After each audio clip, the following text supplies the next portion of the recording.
Welcome, welcome, welcome. Welcome, everyone.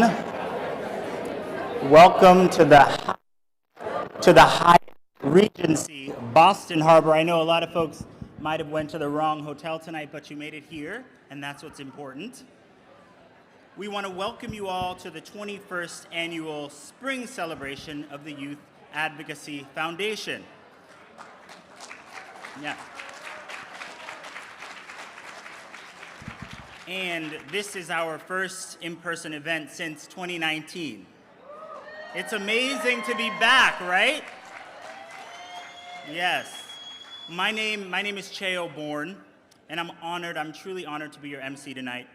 I expect all of you are already aware of the important work that YAF does on behalf of kids in Massachusetts schools since you're here. And so tonight will be a reminder and a celebration of what we have accomplished. And by we, I do mean everyone here in this room tonight. Yes.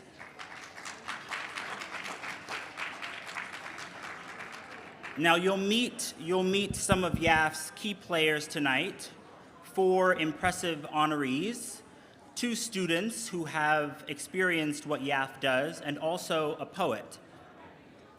Now, I see in the program book that there will be a song. I don't know anything about that song, but that's coming later.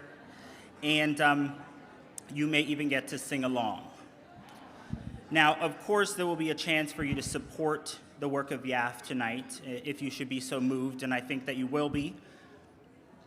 And throughout the night, I'll also be reminding you that you can keep bidding on those fabulous auction items that are in the other room using your personalized bidding link. And the auction, it won't be closing until about 15 minutes after our program is over. And for those of you watching on the live stream, we see you there. Welcome. You can also participate in our auction by clicking the link that's right below your screen. Okay, now before I introduce our first speaker, let me say a word or two about why I am so happy to be here with you tonight.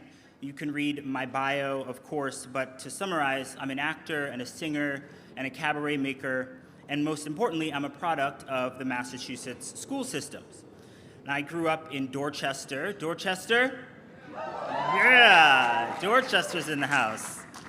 And I went to school in Weston through the METCO program. So I am well aware of how critical it is that kids get the support and placement that they need and that they deserve. I'm also a father of a little girl, 15 months. Her name is Indigo. She just started walking 2 weeks ago, and it is wild. No one warns you. But I really feel more deeply than ever how important it is to support our kids because, what a cliche, but truly, they are actually the future, right?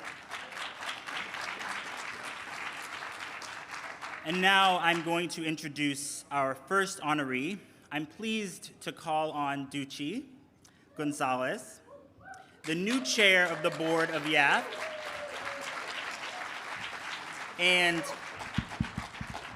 Deputy General Counselor and Director of YAD, the Youth Advocacy Division of the Commission for Public Counsel Services, also known as CPCS. And you'll be hearing a lot about our outgoing Director Josh Doan tonight as well, and we're so lucky to have Ducci as the new director of YAD. And we've known you since you were an interim at Ed Law. Yes. And we're confident that your passion for education equity will enable and lead us forward. So now to you, Ducci. Thank you. Thank you, Cheo. Good evening, everyone.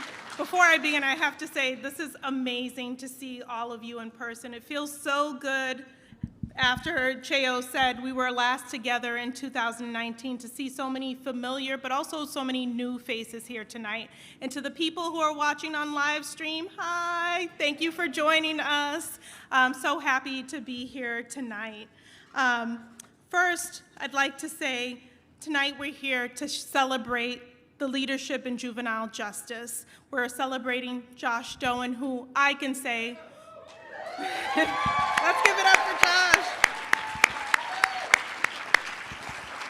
who I can say I wouldn't be here today without Josh. Back in 2001, I walked into then the Youth Advocacy Project office on Roxbury Street in Roxbury, just a young college student, not sure what I wanted to do. And Josh saw something in me that I didn't see in myself yet. And he made it a mission to find something for me to do. He encouraged the Ed Law Project, which was brand new at that time, with Jenny Chow, Marley Spaniard, and Shruti Desai. And during that time, we shared a small basement kitchen office, but within that area, I was exposed to wonderful defenders, education advocates, social workers, community outreach workers, all dedicated and committed to making the lives of young people in Massachusetts better. And I knew immediately that this was my calling. This was what I was meant to do. And again, I wouldn't have been here without that internship, without the experience and the commitment from Josh and everyone at Ed Law and CPCS. So thank you, Josh, and we honor you tonight.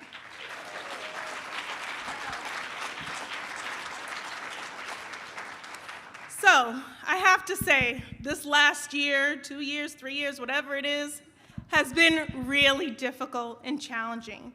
As we come out of the pandemic, it has been really challenging, especially for our youth who have been struggling with mental health issues, educational issues not being met. It's been a really difficult time, especially for our youth of color who have been disproportionately impacted.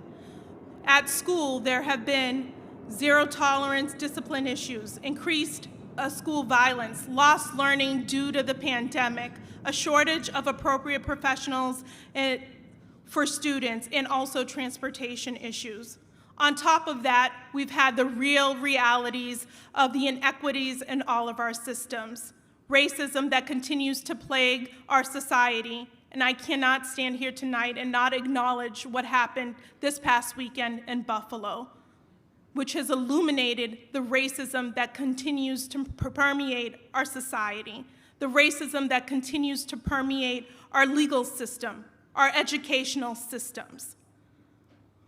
The Ed Law Project, and this year, the expansion of the Ed Law Project, which is the biggest that it's ever been, has continued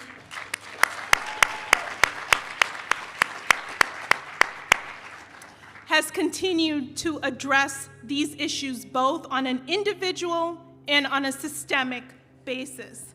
It has also allowed us to continue to train and mobilize juvenile defense bar and the children and family law attorneys to ensure that all of our clients receive quality representation, quality education, and allow us to continue our work to end racial injustice and end the school-to-prison pipeline.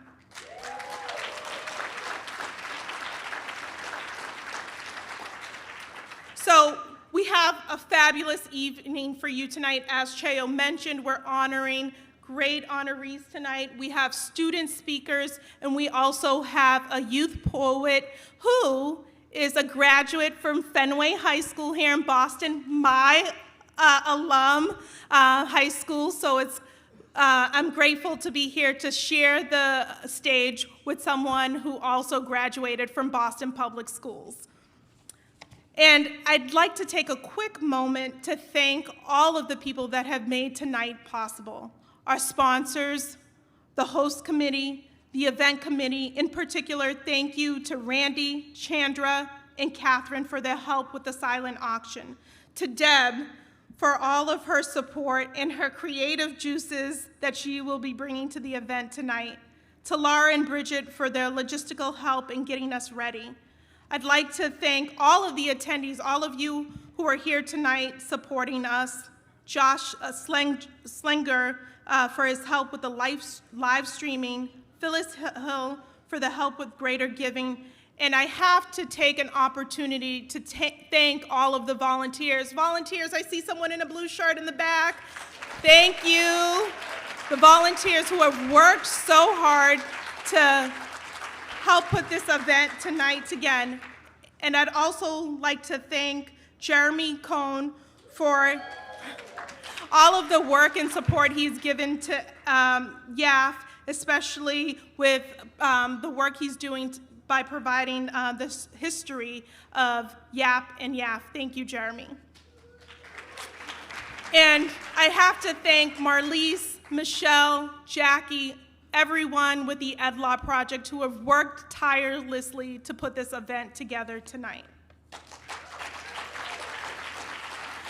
All right.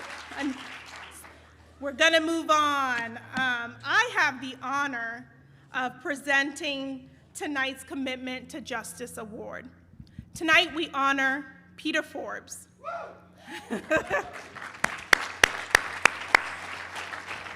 Peter Forbes is the former commissioner of the Department of Youth Services, DYS. During his tenure at DYS, Peter provided steadfast leadership. Peter helped to establish DYS as one of the best youth authorities in the country. He was instrumental in the design and in the implementation of a structured community reentry model employing the positive youth development practices to help youth successfully transition to their communities. He remained committed to sustaining efforts that ensured low-risk youth did not penetrate the deep end of our juvenile justice system and that youth in the DYS custody received appropriate services where and when they needed it most. Under Peter's leadership, DYS prioritized providing care that results in positive youth outcomes as well as providing valuable opportunities to DYS youth.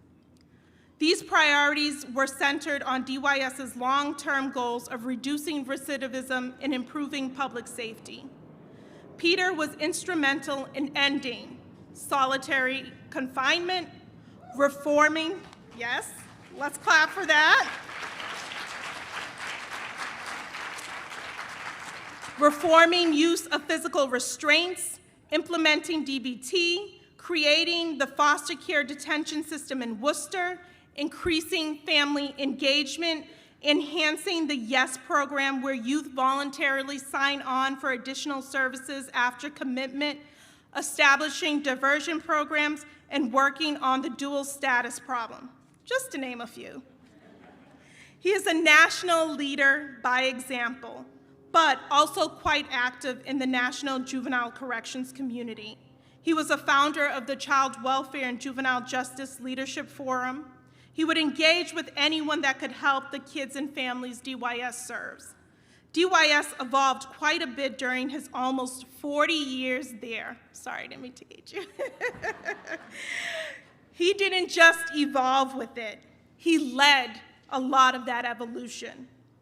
Now, I don't think too many states can say they have this kind of relationship with DYS that we have.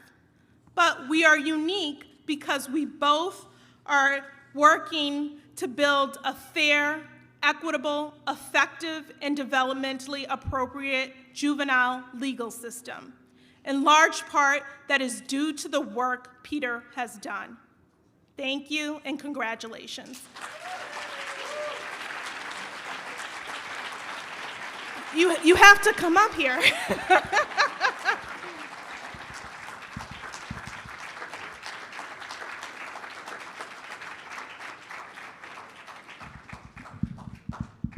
So I got 2 seconds for thank yous? You have 1 minute. 1 minute, I said 2 seconds. Thank you very much for that, Ducci. I just want a couple quick thank yous. One is to CPCS and the Youth Advocacy Foundation. Thank you very much for the award and for the work that you do on a daily basis. I've had the privilege of working with Anthony and Josh and Ducci and Marlise and the whole crew. I also want to give a shout out to Roxbury Youth Works.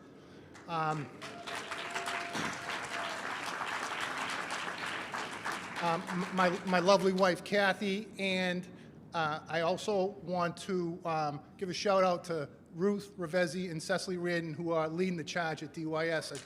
They're in good hands. Thank you very much.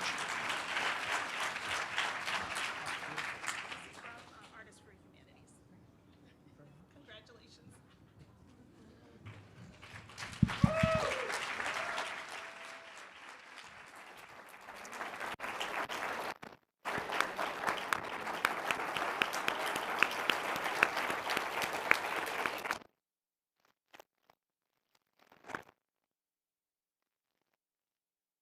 Congratulations, Commissioner Forbes. Massachusetts was so very lucky to have you.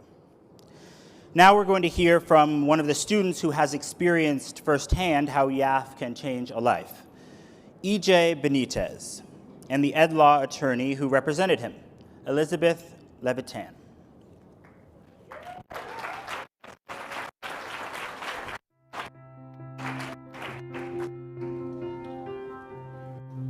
Yes, my name is Elliot Benitez. When I met EJ, he had been in the Department of Youth Services custody for a year and a half. And during that time, he was not receiving his special education services or his English language learner services. He was struggling a lot in school. Nevertheless, he adamantly wanted to receive his high school diploma and was hoping to get support in achieving that goal. Before entering BYS, he had attended the McKinley Schools, which is a specialized school in Boston for students specifically with Elliot's challenges.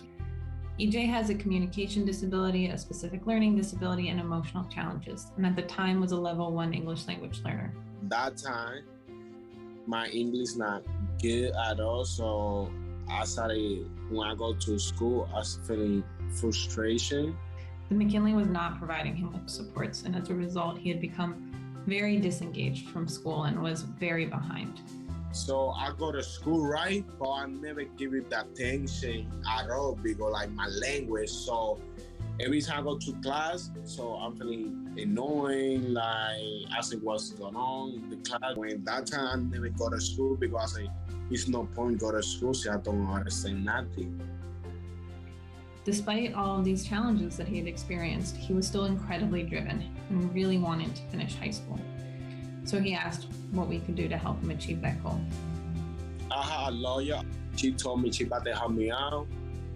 He like less than 2 weeks. That's why I missed Elizabeth. We worked with EJ to help him get the services that he needed while he was in custody through lots of meetings and discussions with both the Department of Elementary and Secondary Education and Boston Public Schools, as well as through supports provided by the Department of Youth Services. From the beginning to the last, she told me about to do this, and before she do something, she let me know. She let me know what everything was going on when she did all the process from the school. We were able to put together comprehensive supports to help him get across that finish line. It get better because like the teachers started giving me the help I need. In the beginning, it's a little bit hard, but like when I started to get used to, so everything happening. He worked very hard to complete his credits, and with these supports in place, he ultimately graduated from high school in October of 2020. It was a great day. I finished my high school in DYS. I always say I never got to finish schools. Like when I see I made it, like I'm feeling like happy by myself. I want to do something. The only I want to work, I have to work hard. We were also able to secure some ongoing supports post-graduation to help him continue to strengthen his English and reading skills. When he returned home, he completed an industrial cleaning program and continued to work on his education. Now he has been home for some time and has a great job in industrial cleaning. Yeah, I go to a program like cleaning, like business cleaning. I use for like get every day involved. He's working on saving money so he can get his own apartment and get his own car, and is doing incredibly well. We're really proud of all of the hard work that he's done to achieve this goal. The best stuff happened to me when you come to enjoying to my life. Elizabeth, I thank you for all the stuff you did for me, like get my diploma. Like I told you before, I never believed it about to get my diploma. And like now I see my diploma. I only never say never, because like the only you have to work hard for that. I'm happy all the work it did for me. Like I'm feeling grateful. Yeah, I appreciate it.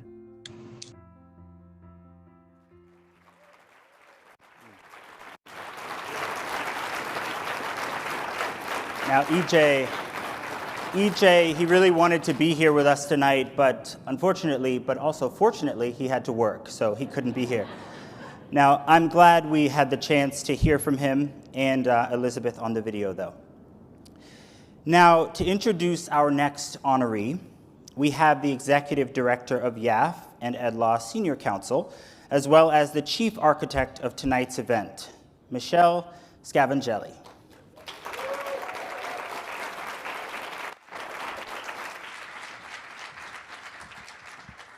Hello, everybody, and welcome. I'm so glad to see so many familiar faces here. Tonight, actually, before I do this, I have to just do one thing.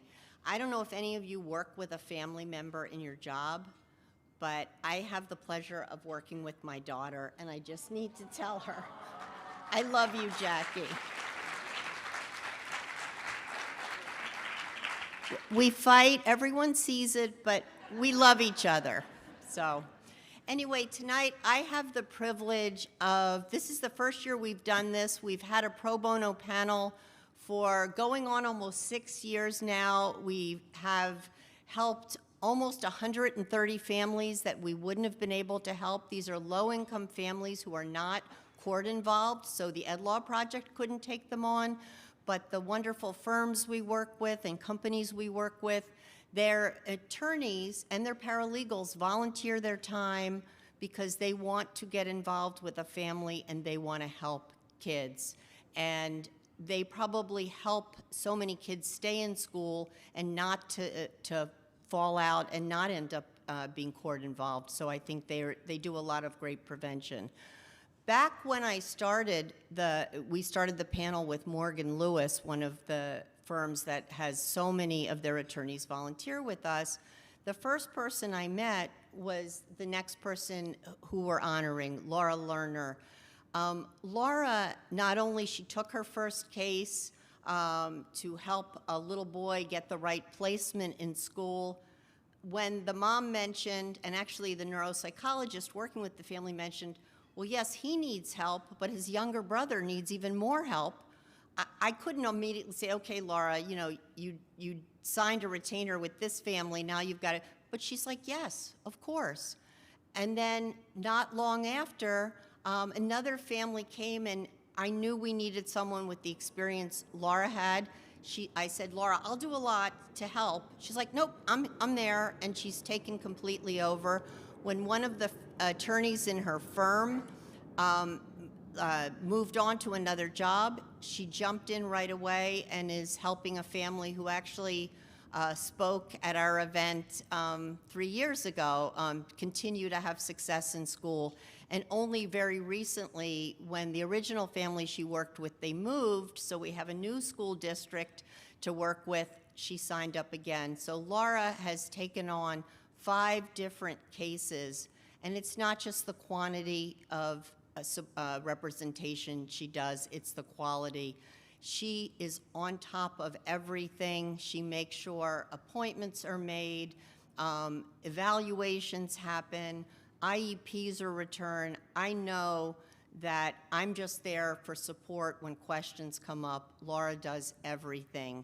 And Laura, I would like to ask you to come up to congratulate you, but before you do, somebody has a little message for you.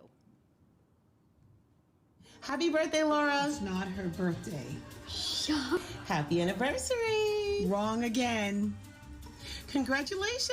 You are so off track. What? Well, then why are we doing this video? You tell her, Lily. Because Laura's the best. Oh, I don't need props for that. Laura, you are so amazing. We just want to thank you for all of your hard work. Continue to shine and do the amazing work that you do. Thank you, Laura. So we just wanted to say thank you so much to Laura for all of her help. It has been life-changing to our family. We met Laura almost 7 years ago. She moved Jake to the public school program that he needed to be in, and Zachary to a private school placement that has completely changed our lives. Jake, you want to say anything to Laura? Thank you. Zachy, can you say thank you, Laura? Thank you, Laura. Thanks, Laura.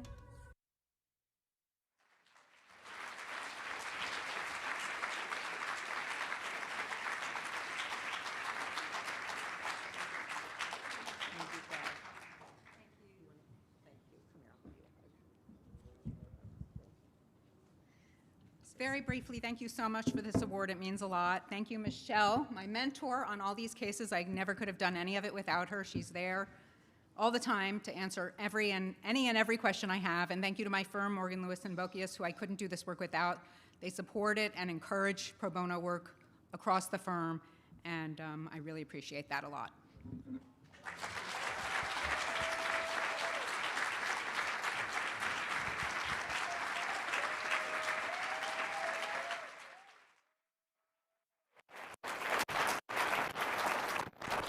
Congratulations, Laura. And how cute were those kids? That girl with a bow like this big, and those boys with those curly hair? Get out of here. Okay. Again, folks, this may be something that you already know, but your support of YAF has an incredible leverage effect. Your contributions fund the YAF attorneys, who in turn reach out and train about 1,000 attorneys throughout Massachusetts, who in turn represent the 20 to 25,000 kids who are involved with the juvenile courts each year. And speaking of YAF staff, it is my pleasure to introduce YAF's President and CEO and Director of Education Advocacy, Marlise Spaniard. Now Marlise she'll introduce her staff and also our next award recipient.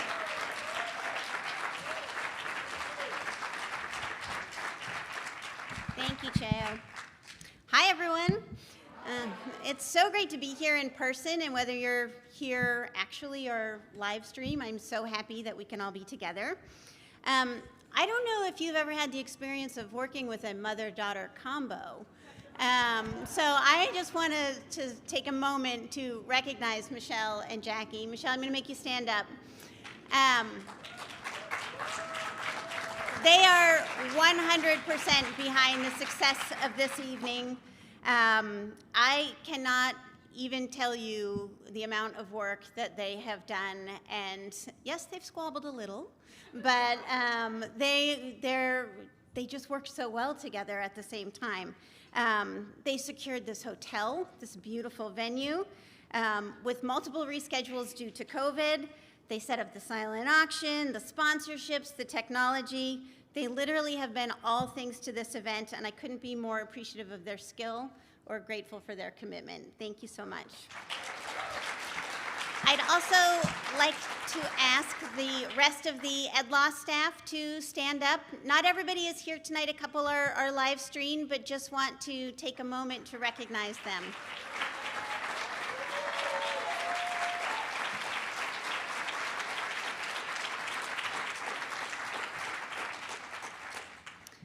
So I'm here tonight to, well, first of all, enjoy this evening with you all, but also I get the pleasure of awarding the Community Justice Award to Roxbury Youth Works.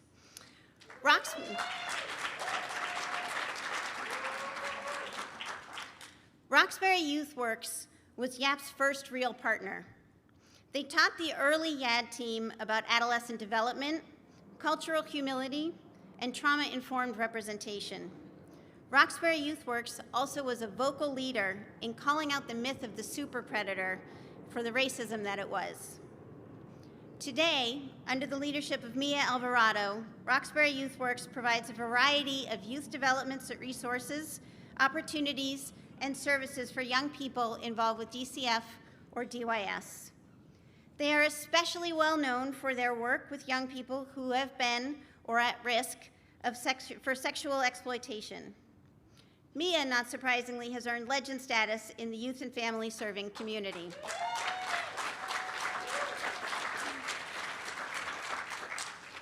Mia is one of those rare leaders who can have her feet in the trenches, and at the same time, she's influencing statewide policy. She has the ability to make anyone feel comfortable. She is warm and welcoming, and also a powerhouse.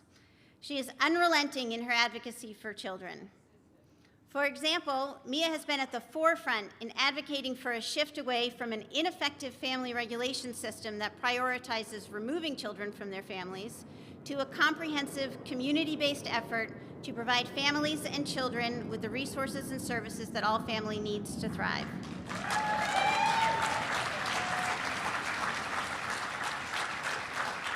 To this day, As many of you know in this room, Mia serves on more boards and committees than one would have thought possible, while managing a staff of over 30 people who serve hundreds of children and families every year. Please join me in honoring Mia Alvarado and Roxbury Youth Works. Okay,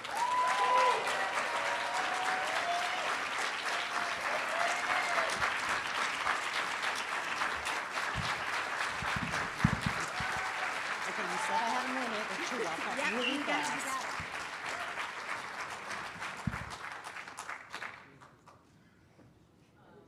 That's RYI. This is absolutely RYI. I want to begin by thanking Marlise, Michelle, Jackie, Ducci, and the YAF board for selecting RYI for the Community Justice Award. And honored to be receiving this on a night where we are celebrating such amazing people. Josh was one of the first people I reached out to when offered the position at RYI. He knew the agency and he knew me, so I couldn't think of better counsel as I was making my decision. Josh then ensured that RYI was part of every committee, advisory board, task force, event that was important to the work we do on behalf of youth, young adults, and families. And I often joke that I'm gonna have a lot more free time now that Josh is retired. Peter called me during my first weeks at RYI and took me to breakfast. He shared with me how important RYI was to their network and made sure I knew he was there to support me. Peter then proceeded to promote the agency and its work, both locally and nationally. Laura, I want to thank you for stepping up to ensure our youth receive the education to which they are entitled and for fighting for their rights. It's not everyone who would do so.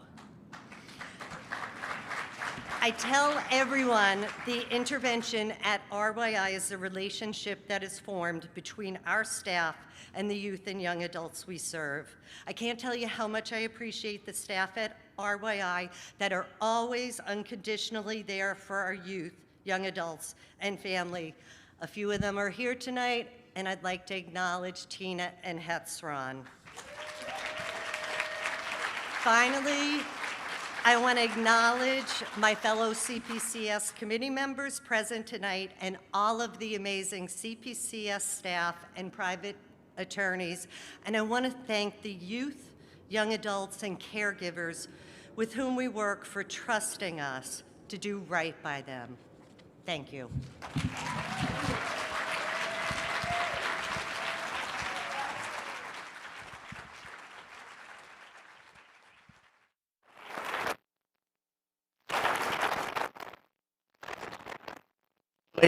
Congratulations, Mia and Roxbury Youth Works on this well-deserved honor.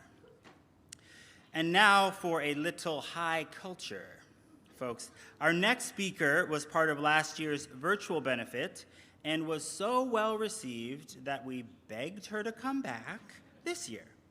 Reading a poem that she wrote especially for YAF, it is my thrill to present the 2020 Boston Youth Poet Laureate, Alondra Bobadilla. Come on, Poet Laureate.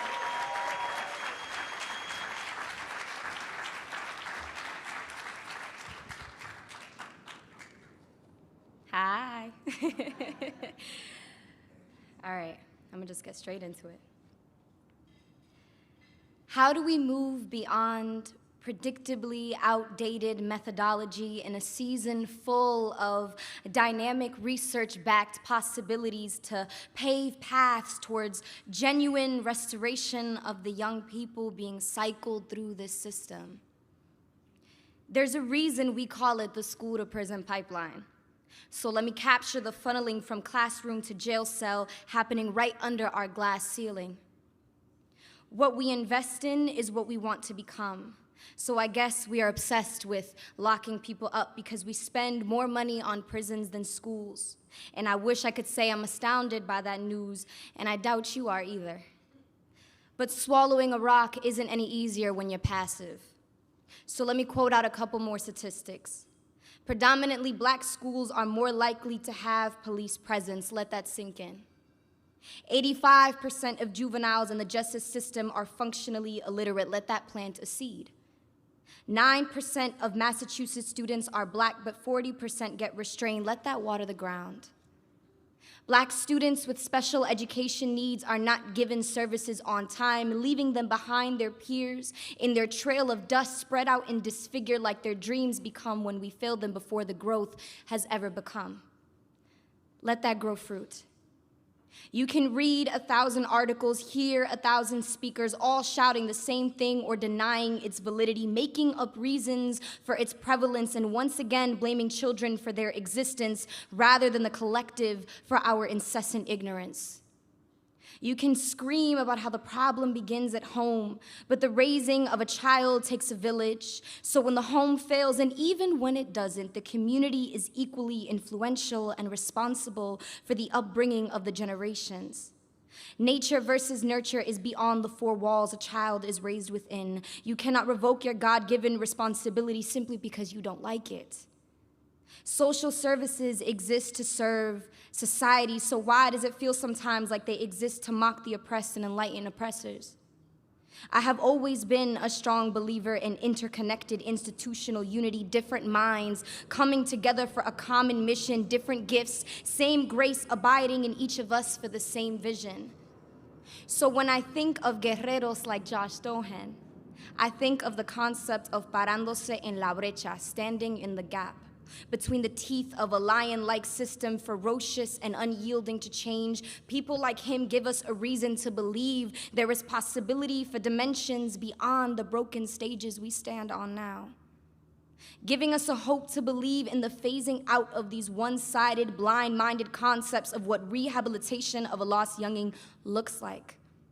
Beyond cuffs and wrist ties and strip downs, but rather a focus on their person, their being. Beyond the case itself and focusing on the heart pumping blood in and out of their system just like your own. Beyond the numbers and into the minds, the souls of the young people we are supposed to be teaching, growing, and serving. How can they become what we ourselves are not? Only two things able to save us from monotonous failure of our children and our youth: truth and compassion in response to truth, mercy in response to misery. In a political climate that seems to seek, employ, and promote further divisive tactics of departments and resources, we need to raise our voices for the Josh Dohans of the systems, for the projects like EdLaw that put as priority the social aspect of social services, the humanity back into human resources, the justice back into justice system. People that work to weave the efforts to progress as intimately as the toxic patterns are already. Takes two to salsa. If we both fall together, we must rise together also. Does it make sense to say there shouldn't be a link between varying institutions that already hold hands together behind our backs anyways? Are we only meant to work together for mutual destruction? I pray that's not the case. And my prayer, day by day, is answered when I hear the silent whispers about the efforts, the blueprint for progress, being built by a collective community of transformative initiators, igniters of prospect, the gentle, persistent flame of prophetic promise, a fire set ablaze by the innovative and people-centered thinking that organizations like YAF represent. So who do we want to be? What do we want to invest in? And how are we going to do this? Inform, seek out, move, respond, promote, believe. The pipelines may have been created for destruction, but we will turn the burden into blessing, ashes into beautiful promise. By learning the game, breaking it, and remaking it, the words we speak activate, and the tomorrow we preach is realized. Thank you.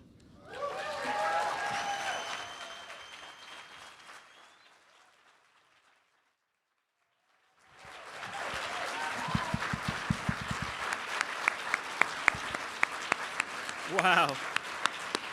Wow, wow, wow, Alondra. That was beautiful and very profound. We thank you for sharing your talent tonight. And folks, signed copies of her book, which is called With Clipped Wings, are available for sale tonight. So now I am very pleased to introduce our next student speaker, Dream Gillenwater, who is here tonight with attorney Elizabeth Levitan.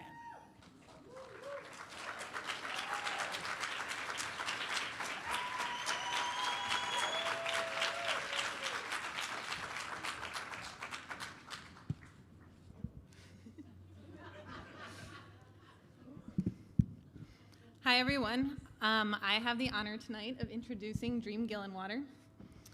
When I met Dream, she was in the custody of the Department of Youth Services, and like many young women who had been committed to DYS, her charges resulted primarily from moments of emotional dysregulation resulting from trauma. Many of those incidents occurred at school.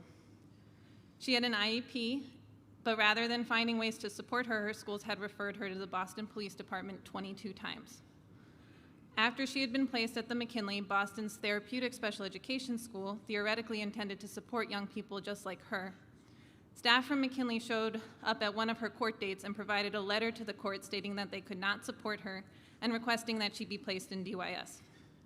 This was a brazen attempt to circumvent their responsibility to provide her with a proper education and instead to further push Dream into the school-to-prison pipeline. But Dream is a fighter, and incredibly resilient, and an amazing self-advocate, and will one day be an incredible advocate for other young people.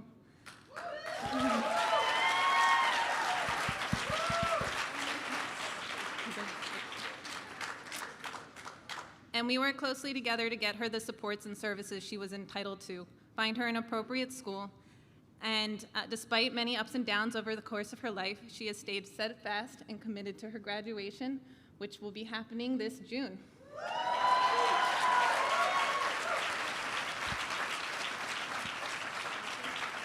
Please welcome Dream.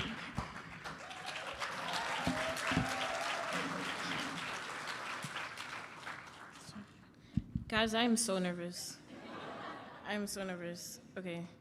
Hi, my name's Dream. First, I just have to tell y'all, I never did this before, so I'm gonna be looking at my phone a lot. Okay? All right. First, I just want to start by saying I would not be where I am today if it wasn't for my education attorney. I'm going to waste you all's time to tell you all about how great Elizabeth is. Since day one,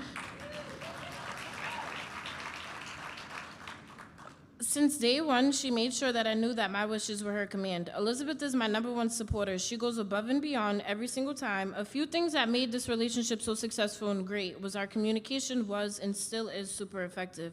I felt understood and heard. Elizabeth never hesitated to tell me bad news, and when she did, she made sure I knew it wasn't the end of the world and that she'd do everything in her power to fight for what we believed was right. I struggle with trust issues, but I put my life in Elizabeth's hands numerous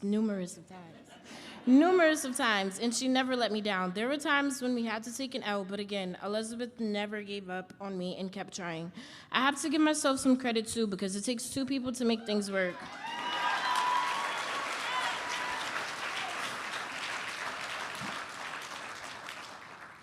Some things I did to help make our relationship stronger was I always told the truth and was super open about everything, including the bad things. Elizabeth is, no wait, I messed up. Oh wait, I gotta find my spot. Hold on, guys. Okay, Elizabeth was not only my education attorney, she became my defense attorney, and if you all are familiar with DYS, she was my revocation attorney. Listen and ear in my voice for a long time. Elizabeth taught me that I'm my greatest advocate. She always encouraged me to advocate for myself outside of our one-to-one conversations while letting me know she was still gonna do amazing on my behalf if I wasn't ready yet. I was asked to tell you all about my school experience. When I was young, I loved school. My favorite part about school was always the social part and building relationships. I attended the McKinley, and it was probably one of the worst schools. I have one too. It was one of the worst. One of the worst schools I could have gone to. I got in the most trouble there, and I had nobody to turn to at school. Every day it was me versus the staff. For my last year at McKinley, I cannot pinpoint a time when I went to school and felt like I wasn't being targeted. I struggled a lot because my needs were not getting met, and I'm not going to lie, I wasn't an easy kid. I struggled behaviorally, and I wasn't understood nor heard. Fast forward to now, my lawyer worked diligently to get me into a school that we felt I finally deserved. I'm now at Anchor, and honestly, I wish I found the school sooner. Now that I'm at Anchor, I feel heard, understood, loved, comfortable, and cared about for the most part. And to be completely honest, I wouldn't have it any other way. Where am I? Okay. I owe it all to Elizabeth because I wouldn't be here at this school and I wouldn't be as brave and confident if it wasn't for her. I've literally never been to a school like the one I'm at now. There's no restraints. Kids don't swear, we don't stick our middle fingers up, and I'm not gonna lie to y'all, it gets on my nerves because I feel like a middle finger, like I can't flip people off sometimes. But yeah, and it blows my mind that the kids actually follow the rules. Like I've never been to a school like that ever, like I've never. And they be so serious, y'all, like they really won't stick their middle finger up, like, or swear, like they won't say shit, damn, excuse my language. I'm hot. Wait, I'm not finished. I lost my spot. Oh. My main focus growing up and going to school was building strong relationships with the staff because I needed somebody to understand why I did things the way I did and just needed a person that I felt safe and comfortable with in the school setting.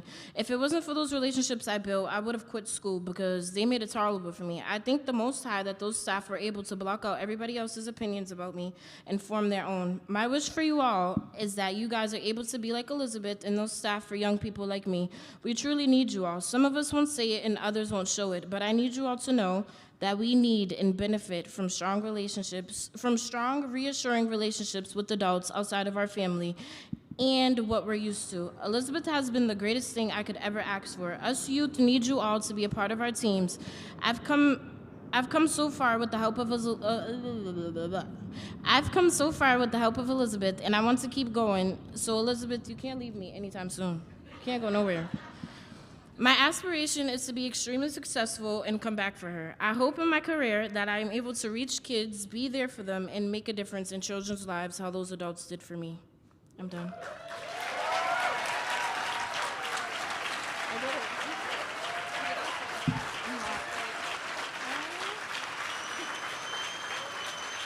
Look what I got, y'all.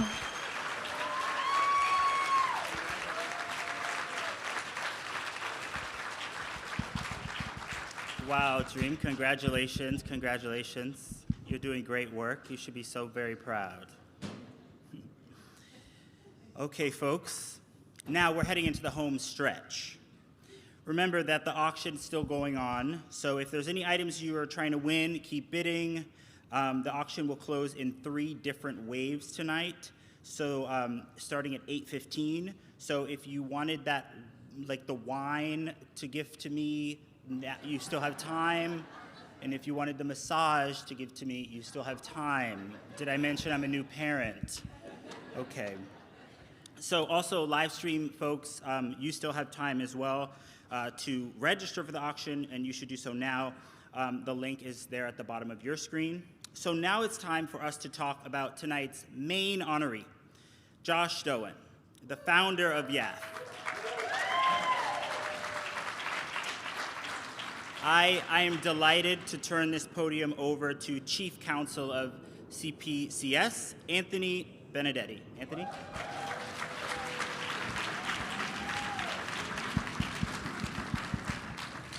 Cheo, you got the script wrong. You're supposed to tell people they have to wait until I'm done with the auction because I want to.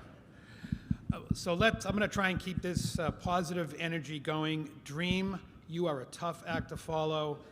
Thank you for sharing your story. Alondra, thank you so much for those powerful, powerful words. And thank you to tonight's awardees, Peter, Laura, and Mia. Thank you for everything that you do to make life better in the Commonwealth for children and families.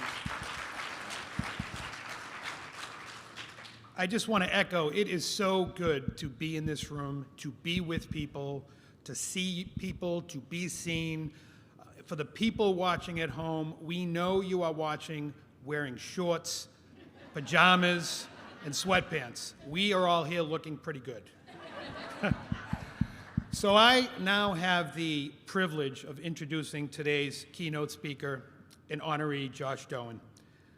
You all know he recently retired as Deputy Chief of the Youth Advocacy Division, and the list of his accomplishments over his 33 years reads like a greatest hits list of juvenile justice. Josh has been engaged in the fight for justice for YAD and CPCS clients in so many ways. Please take the time to read the program, which just touches upon some of the things that he has done in his career. I don't have the time. We'd be here all night if I talked about all of the different things that he has done. Just last week, he was awarded the CPCS Clarence Earl Gideon Award for Outstanding Public Service.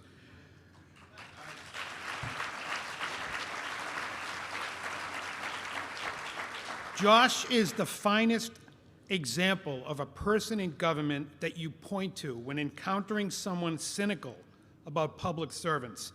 An example of what positive change can happen when someone dedicates their career and their life to making the world a better place, in his case, for the youth and families in Massachusetts. Before I talk a little bit more about Josh, we have a very short video to show you. Much of the material from Jeremy Cohn, longtime YAF board member, and as you heard earlier, sort of the YAF unofficial historian. Thank you, Jeremy, for putting this together and for all that you do for YAF and YAD. And also Jackie Stimpson, YAF operations coordinator, film editor extraordinaire, who pulled together this video. Let's take a look. When juvenile justice comes up in Massachusetts, you cannot help but think about Josh Doan. In 1992, Josh joined Jay Blitzman to launch the Youth Advocacy Project. It was based on a new model of juvenile representation that promoted the client's healthy development and life success alongside zealous legal advocacy. I had never met two people like Jay and Josh. Forget the fact that they're two white guys, right? But at the time, that was a significant issue for me. I had just never met two people that every pore of their body, every breath they took, everything they said was in support of these children. In 2009, under Josh's leadership, the project expanded to become our first statewide juvenile defender agency with the same model of holistic representation based on the client's informed wishes. I think this whole notion, which we really strive for, empowering and franchising and giving agency to our clients. Josh has been instrumental in so many of the positive things that have happened in the juvenile justice arena since the 1990s. People like myself, Josh, we felt a real passion and need to really give voice to our clients, and it works from a pragmatic perspective as well. Because unless you have a client who trusts you and believes in you, they're not going to buy into the recommendation that your social worker has, the recommendation that your educational advocate has. You're just another adult telling them what's in their best interest. Using a positive youth development approach, an interdisciplinary team seeks to ensure the client equal access to resources and services. Josh has a gift.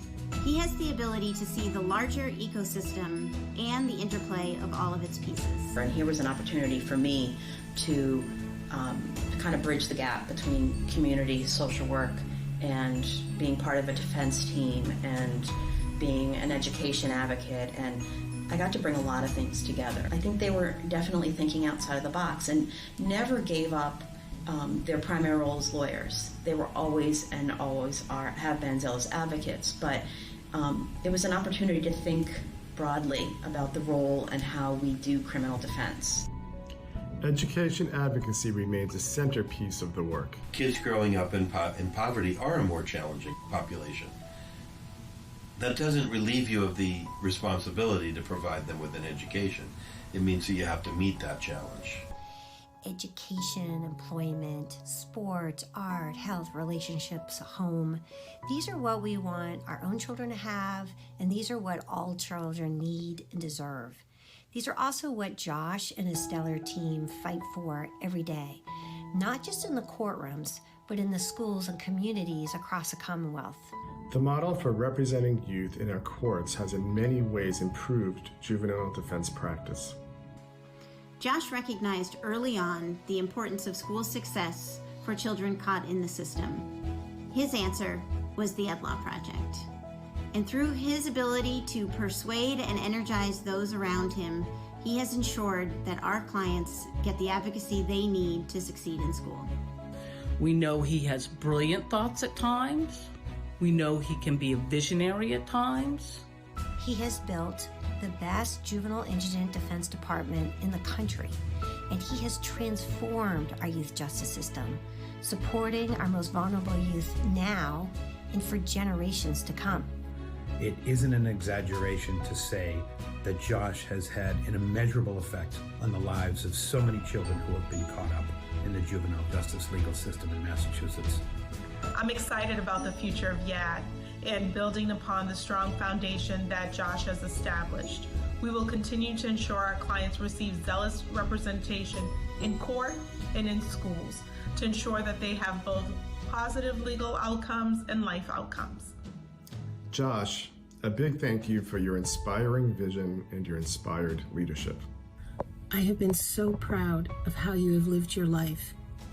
Your compassion, your determination to help others achieve better life outcomes, your generosity, your creativity, your fabulous supporting network of family and friends, and your rock-solid values have never changed, and neither has my love for you. Congratulations on your retirement, and thank you for your many years of amazing service on behalf of so many people in the Commonwealth. Many of you probably wonder what Josh spends his time thinking about. So one day Josh was sleeping and we did a quick brain scan and were able to see what the space in his brain is taken up with. 60% of his brain space seems to be taken up, by pizza and chocolate. 20% by YAD, 10% by national YAD, 5% by world domination, interesting, and then another 5% by the Yankees, but with words that we cannot repeat in public. That, folks, is Josh's brain.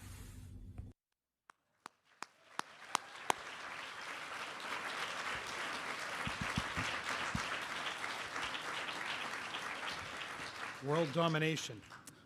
So, what started in 1992 as a very small unit within CPCS has grown into a nationally respected division of over 60 juvenile defenders, social workers, and supporting staff. And if I may, I'd like to give a shout out to 3 of the 4 individuals, all in the video, Josh being the other, who helped get things off the ground with the pilot YAP office serving Dorchester and Roxbury, and asked them to stand. Jay Blitzman.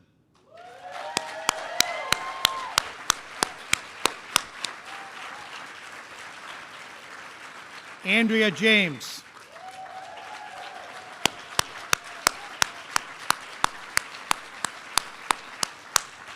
And I haven't seen her, but hopefully she's here, Christine Feichter. Oh, okay.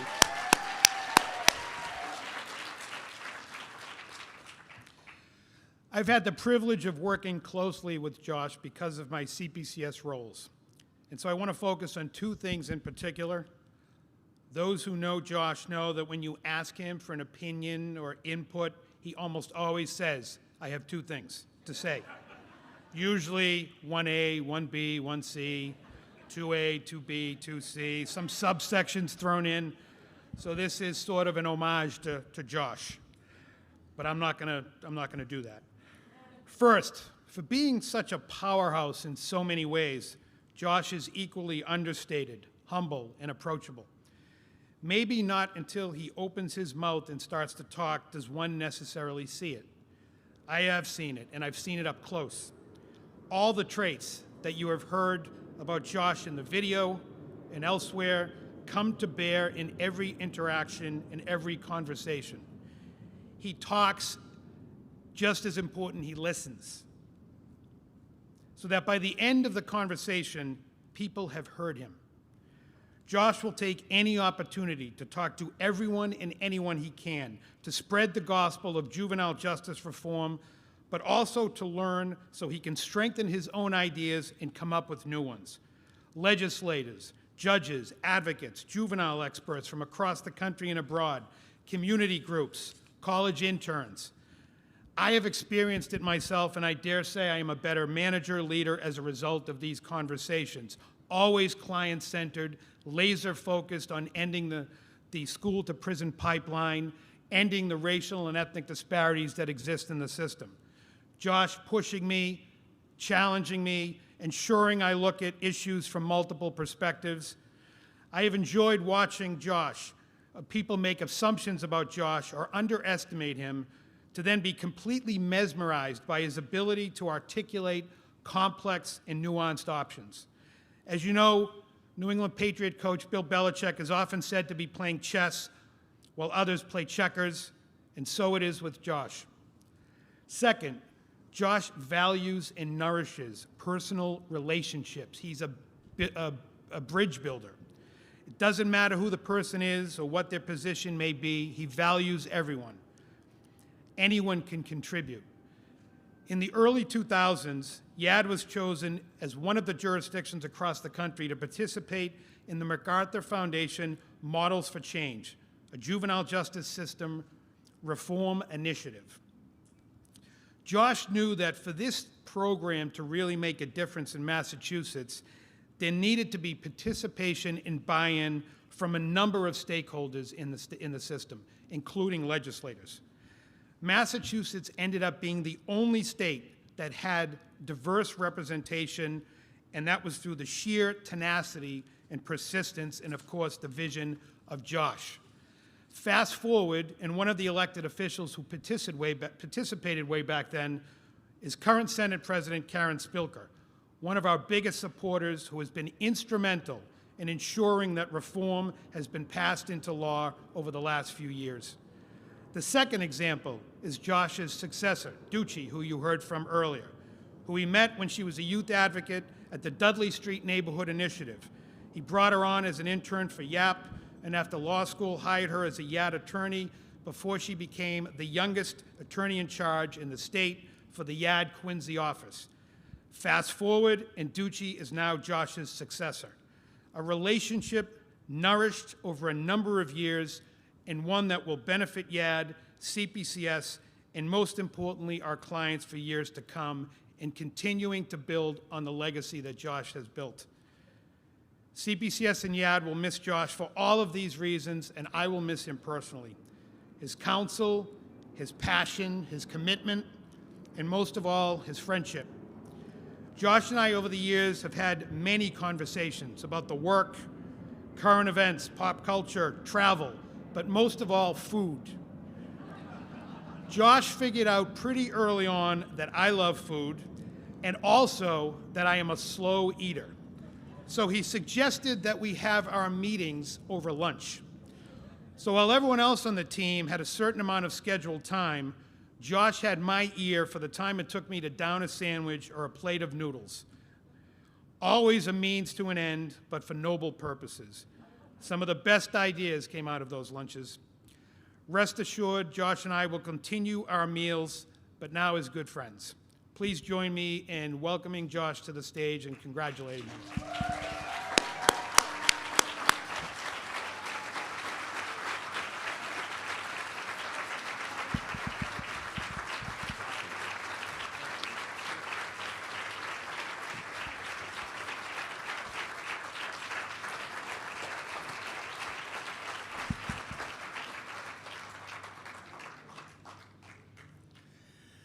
Well, I don't know which is more embarrassing, the video or the fact that Anthony figured out why we had lunch meetings.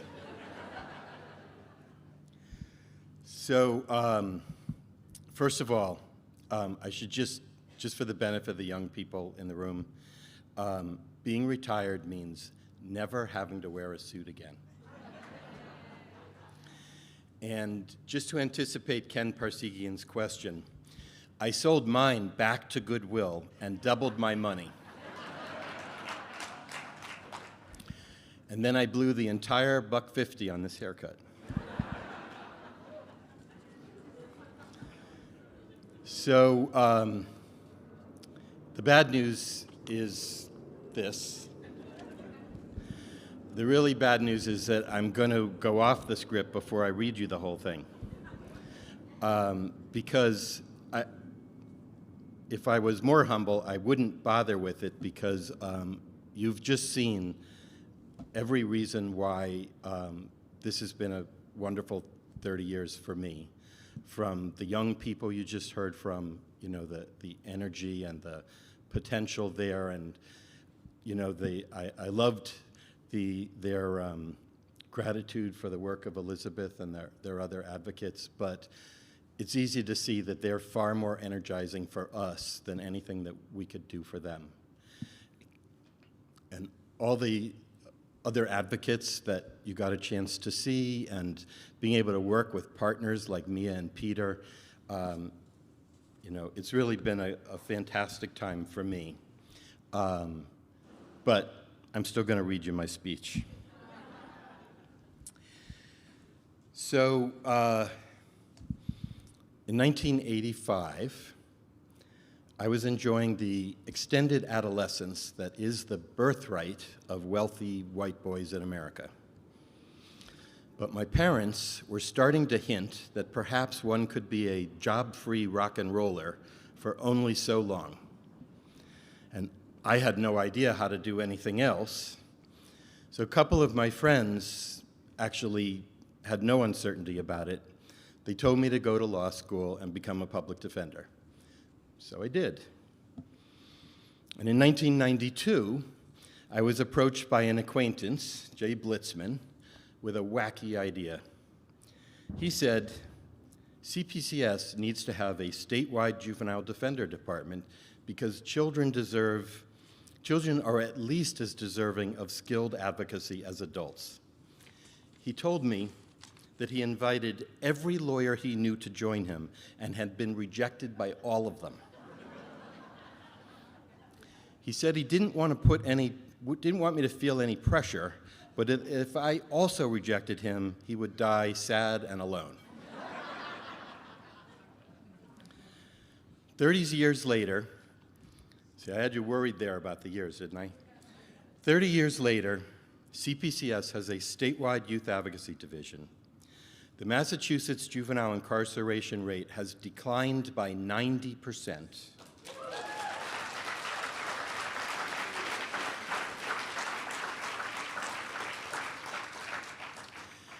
And the Youth Advocacy Foundation is successfully engaged in a long-term strategic attack on the school-to-prison pipeline. My father often said that it was sometimes better to be lucky than good. And boy, have I been lucky. From my family to my friends to the opportunities I've had, including the opportunity to be a juvenile defender, and specifically to do it in this last 30 years, I really couldn't have got much luckier. You could write a book about juvenile justice and juvenile defense reforms of the last 30 years. In fact, Jeremy Cohn has written that book. So I won't take up your time with all the details tonight. I'd just like to reflect on some aspects of that time that were particularly meaningful to me. As I describe some of what happened, I want to be clear that I'm not claiming that CPCS, YAD, or I invented or had sole responsibility for anything. But a few things worked out well, and I confess to taking some satisfaction in that. I don't think any state rode the fourth wave of juvenile justice reform as well as Massachusetts. Using a youth development approach and spurred on by Lael Chester's persistent and supportive advocacy, our Department of Youth Services and the Mass Probation Service established themselves as the most effective and forward-thinking entities of their kind in the country. Young people aging out of DYS now request to be allowed to continue to work with their caseworkers. And Massachusetts probationers have the highest success rate in the country. Those things don't happen by accident. For me, it was such a stroke of good luck to be able to work with Lael, with Peter Forbes, and Ed Dolan. We were an unusual team. I doubt I could ever quantify how much I learned from each of them about juvenile justice, fairness, and leadership. I take nearly as much pride in their success as I take in the evolution of YAD and CPCS. YAP did not invent holistic community-oriented defense. The Bronx Defenders did that about 10 years after us. Seriously, no one invented this stuff. For as long as there have been advocates, people have recognized the intersectionality of the law, society, and our clients' lives. However, I do think we did it particularly well. When we combined Jay's vision with Christine's thoughtful social work, Andrea's gift for community organizing, and Ann Tobey's mastery of the science of adolescent development, an enhanced model for juvenile defense took shape. It remains the foundation for our approach today. Like DYS and probation, we adopted the youth development approach that we learned from Mo and LJ, Glenn Daly and John Zaff. I don't believe there's a juvenile defender organization in the country with our ability to provide consistently comprehensive, community-oriented, trauma-responsive, culturally humble, zealous advocacy with a highly skilled and motivated interdisciplinary team, including both staff and private assigned counsel. Now, to be clear, Priscilla, Afton, Claudia, Melanie, Marlise, Erica, and now Ducci haven't let me near that team in years. But I can still revel in their success. It's not just juvenile defense that changed. Other than the commitment to zealous advocacy for each and every client, we, CPCS, barely resemble the agency I joined in 1988. For one thing, we stopped letting the court and other elements of law enforcement set our agenda for us. Today, every indigent person entitled to counsel is as important as any other, regardless of their age, type of case, or whether they have a staff or private assigned counsel. Seems obvious, doesn't it? But it took us a long time to get there. Another change is that we are far less passive and reactive. Anthony Benedetti has inspired a culture in which we have embraced our responsibility, not just to our individual clients of today, but to the communities from which our future clients will be drawn. The courts, law enforcement, and corrections are dependent on harvesting black men to keep their employment and power. Today's public defender no longer tolerates that harvest as acceptable or inevitable, much less are we willing to be complicit. Anthony, the committee, and the senior management team have engaged in intensive strategic planning and the reorganization of resources in order to engage in strategic efforts to dismantle the structural racism that drives the court and prison systems and makes it impossible for communities of color to escape poverty and disenfranchisement. It was truly an honor to participate in some of that planning and to see the agency craft and implement a new and more dynamic vision for indigent representation. In that regard, I'm particularly proud of the initiative that brings us here tonight. Educational inequity is one of the most important building blocks of an inequitable society. If you want to doom a child, place her into the custody of the child welfare system, or send her to school in a community of color. Better yet, do both. It's not a mystery. Sadly, virtually every Massachusetts governor and US president in my lifetime has happily funded police and prisons by raiding the education budget. The Ed Law Project, a partnership between originally the Children's Law Center of Massachusetts and YAD and CAFL, is in the process of reversing that trend. Every child has a legal right to an appropriate education. Our advocates are gifted at enforcing legal rights. With the expert education advocates of the Ed Law Project providing leadership, training, and support, CPCS is flooding the underperforming school districts with advocates demanding the education to which our clients are entitled. Not only is this a powerful attack on structural racism, it is a far better public safety strategy than any employed by law enforcement. And in case this is not obvious, it does not happen without your support. I think our work has made a difference for a lot of kids and families. I think the ongoing work of Ducci, Marlise, Anthony, and others has the potential to make our society significantly more equitable. But selfishly, the best part for me has been the people.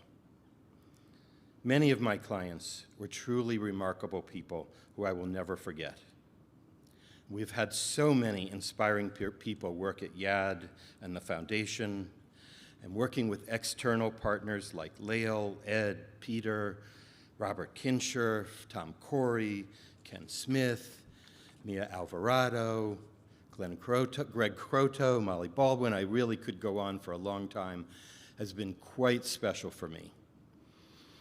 I've really enjoyed spending time with Anthony and watching him craft an inspiring vision for public defense in the 21st century. My partnership with Priscilla will always be a life highlight for me, and not just because she was happy to do all the work and let me have all the credit.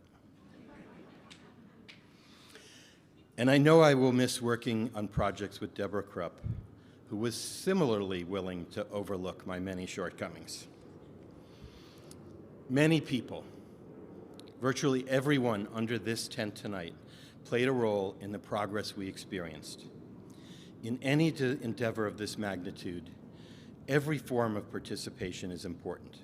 Whether you were a lawyer or a social worker in the trenches, a financial supporter, a writer of amicus briefs, an ear to bounce ideas off of, or an ally in another organization, your contribution made and continues to make a difference. And that difference isn't just material.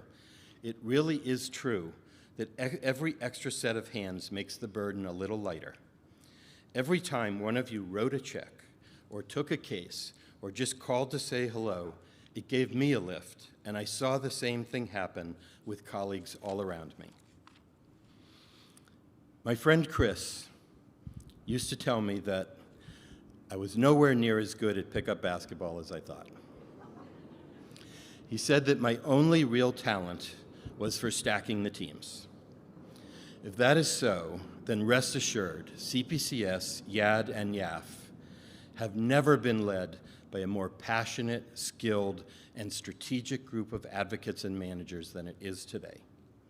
I am happy to step aside and watch and support what they do. I only wish that the other so-called leaders in my generation around the country and around the world would do the same. Thank you all for the support you've given to me personally, to YAF and CPCS, and especially to the most vulnerable children in the Commonwealth.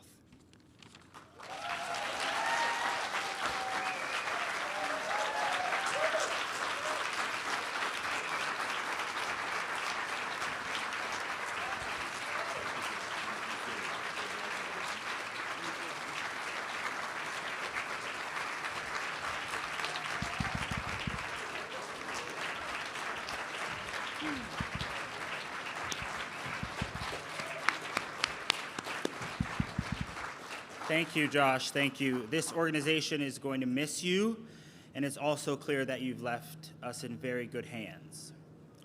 So tonight has been very inspiring to me, and hopefully to you all as well. And if you'd like to show your appreciation for that inspiration, I'm going to tell you how. But first, it's time to find out who won that spectacular e-bike. So I get to say the line I've really wanted to say all night. Jackie, bowl, please.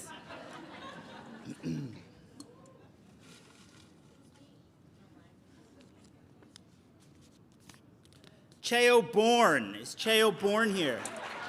Oh my, sorry, it's upside down. It's upside down. Okay. Susan Shore. Susan. Is she here? Susan. Cheo. You don't have to be here to win. It's me. No, it's Susan. Susan Shore won, and we'll make sure she gets her e-bike. Perfect. Amazing. All right, so now in just a minute, I'm going to bring up my friend Deb Popple, and we're going to sing you a little ditty she wrote just for the occasion. What? Just kidding. But first you got to help us out.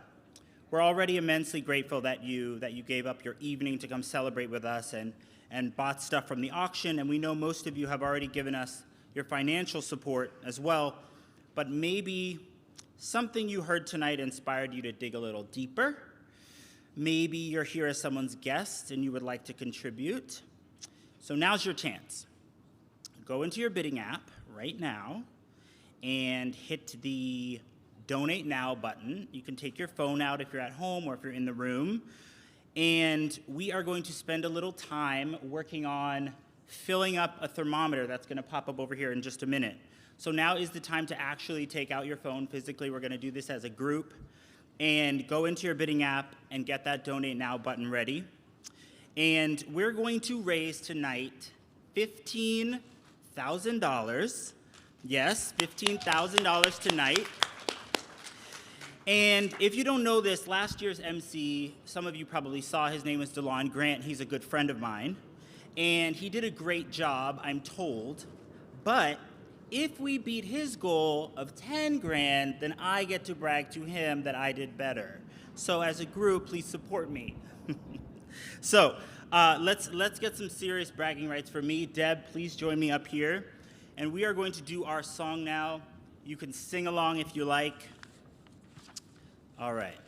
I didn't think about the fact that I can't actually read in the dark. Let's see, put your paper right here. Okay. All right. All right, guys, can you hear us? Yeah? Great. Yeah, so we wrote this little song. We're going to sing most of it. There's going to be a sing-along section. So when we say everybody, that would be you. That would be you. So, and it doesn't have to be good. It's actually better if it's not. Michelle knows that. Okay. It's my bitch pipe.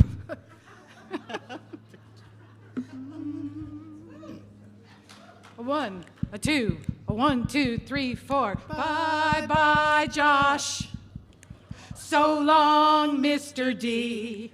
In YAF's long history, you've played a leading part. Bye-bye, Josh.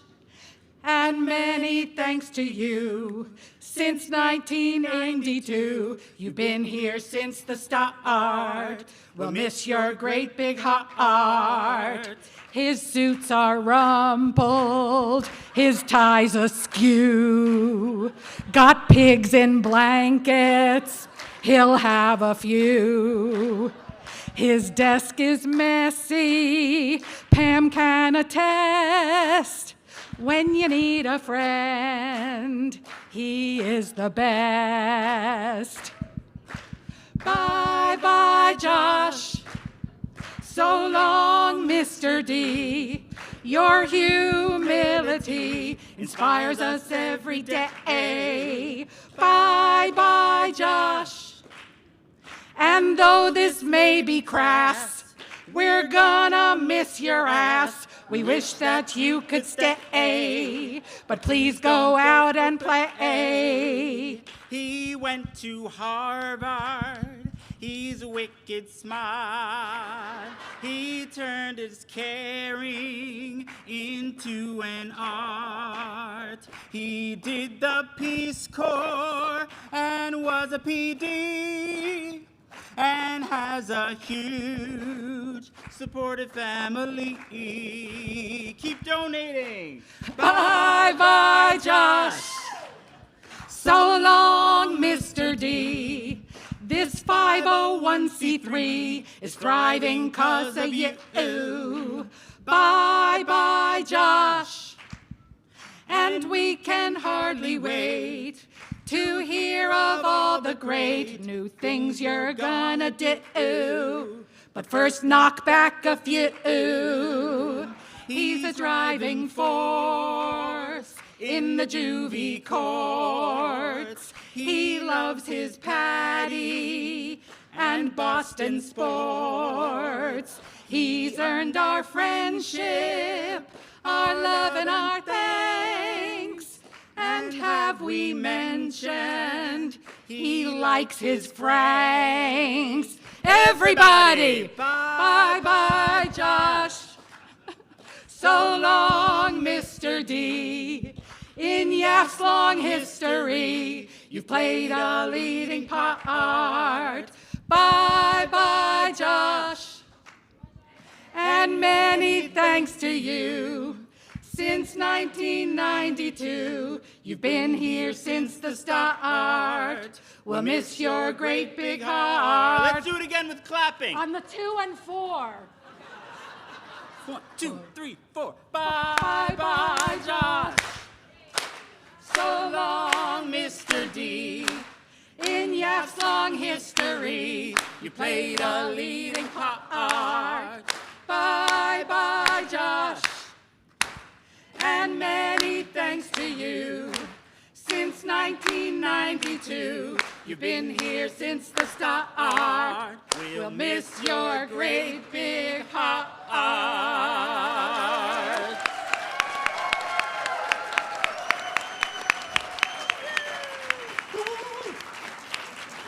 Right. Now, how we do? Okay, we got work to do. Now listen, that's it, folks. We are so pleased to announce we just did accumulate almost $9,000, but we have more time, so please keep donating.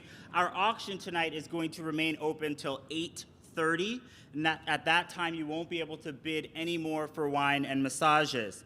So keep an eye on that auction while you join us for coffee and dessert. We're still moving up. We've almost got last year's. We can do it. I think we can do it. Should I sing the verse one more time? Because I will. Bye-bye, Josh. So long, Mr. D.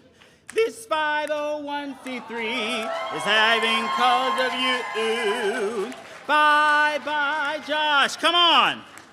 And we can hardly wait to hear of all the great things we're gonna do. All right, we're moving.